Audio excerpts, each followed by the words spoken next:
Hey there guys, so with 2019 finally over, it's time to do my top 10 films. Now 2019 has been a great year of films. With animated films, not so much, but apart from that, there's been some big surprises, especially over the summer, and I do have some honourable mentions. Now my first honourable mention is the YouTube documentary Boy Band Con: The Lou Pearlman Story. Now this is a story based on Lou Pearlman, who was a record manager for boy bands back in the 90s, such as Backstreet Boys and NSYNC, and he rips them off. And this is, to me, this is just such a fascinating examination on a complete sociopath. My next honourable mention is Ordinary Love. Now this film really captured what a relationship looks like for so long and what they go through. It's an everyday story that is huge and how it affects ordinary people. My next honourable mention is the musical biopic Rocketman. Now Taron Egerton should have got an Oscar nomination, but Rocketman really took a balanced approach and a brutal honesty to it. And my final honourable mention, and this was so close of cracking into the number 10 spot, and that's The Irishman. Just watching a Martin Scorsese film with Al Pacino, Robert De Niro, Joe Pesci in the main roles just filled me with pleasure. It goes back to my love for films like Goodfellas and Casino. At number 10, and you guys are probably going to hate me for putting on this list, and that's Star Wars Rise of Skywalker. Now before you say, oh, your love for Star Wars is blinding your judgment, now you guys are wrong, because this was my most anticipated film of the year. I wanted this to be at number 1, but taking a step back, this film is a mess and also as a part of a trilogy, and there are better films like my honourable mentions that are better than this. But I've seen this film 3 times in theatres and I still enjoyed it for what it was. I was laughing, cheering, having a couple nerdgasms. It's a terrific film and also a terrific finale. It's one of those films I would go back to every year on Blu-ray. At number 9 is one of the most surprising films of the year to me, and that's Crackle. When I saw the trailer for the first time, I was like, this looks stupid. But walking out of the theatre, I was wrong. This is some of the most fun I've had all year. This is a type of B horror film that knows it's a B horror film, and because of it, it goes along with it and it has that fun vibe to it. It's tension filled to the brim, hoping this girl gets away from these alligators. And number 8 is Quentin Tarantino's Once Upon a Time in Hollywood. It's a fairy tale set in New York. Quentin Tarantino showed us how fun Hollywood was. It's a love letter to old filmmaking. The production design is crazy, the whole street fitting into the 1960s. It has this thought-provoking exploration on alternative history. Margot Robbie and Leonardo DiCaprio are just incredible, but they do get overshadowed by Brad Pitt, who should and will win Oscar for Best Supporting Role. And number 7 is a film that really got to me, considering it's my favourite superhero, and that's Spider-Man: Far From Home. Now, I don't think it's on the same level compared to like Into the Spideyverse or the first 2 Sam Raimi films, but it's still a great Spider-Man film. It does a great job of bridging the gap between Endgame and this, and it's everything I want in a Spider-Man film. It's extremely fun, funny dialogue. The characters are well written, especially Spider-Man dealing with events after Endgame, and Jake Gyllenhaal as Mysterio is just perfect casting. You could just tell he's having so much fun in the role. At number 6 is a comedy that really captured our hearts and our humour, and that's Booksmart, Olivia Wilde's directorial debut, and she knocked it out of the park. Calling this film just a female Superbad doesn't give the film any justice because it's so much more. The writing is hysterical, these 2 non-owned actresses make the dialogue crackle. It's a teen romance that's handled with so much more complexity than your usual sex comedy without sacrificing humour for its honesty. The emotions are just spot on, and it's the hardest I laughed all year.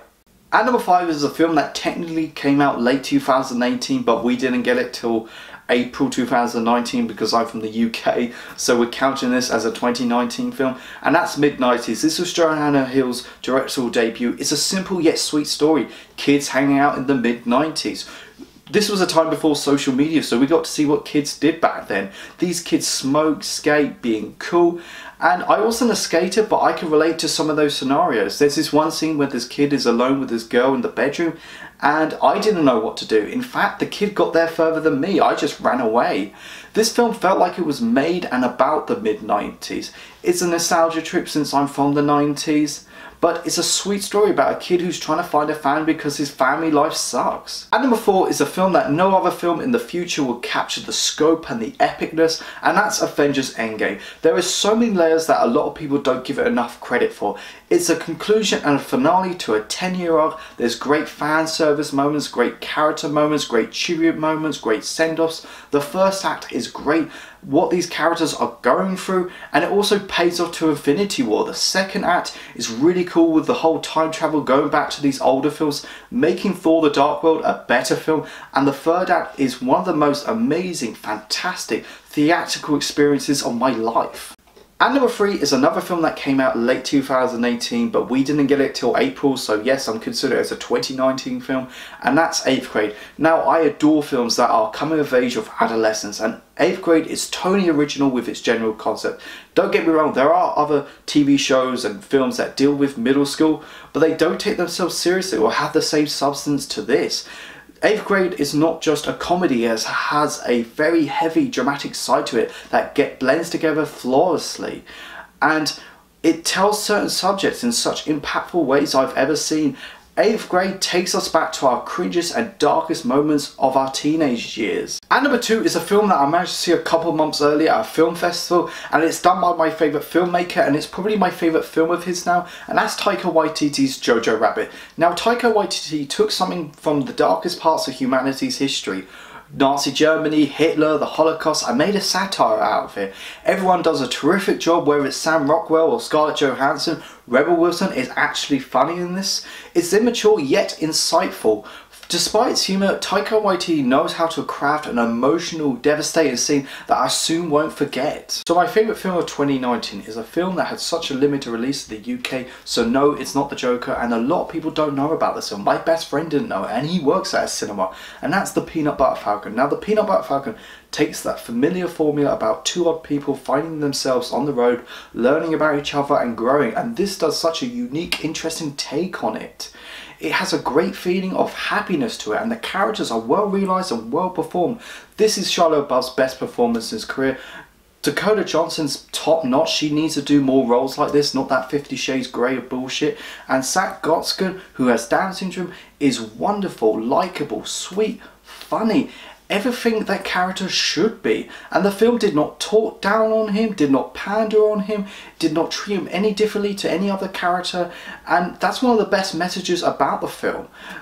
Peanut Butter Falcon is sweet, funny, lovable, endearing, and throughout the film I had this cheesy, gigantic smile. Now, before I end this video, I just want to quickly run down my favourite films of the last decade, starting with 2010, Inception, 2011, X-Men First Class, 2012, Avengers, 2013, The World's End, 2014, Whiplash, 2015, Star Wars The Force Awakens, 2016, Your Name, 2017, Call Me By Your Name, 2018, Spider-Man Into the Spider-Verse, and at 2019, The Peanut Butter Falcon. Thank you so much for watching this video, guys. Go like, share and subscribe. If you have a top 10 films of 2019, please comment down below. I'd love to see it. Go check out my Facebook, my Twitter and my Instagram page.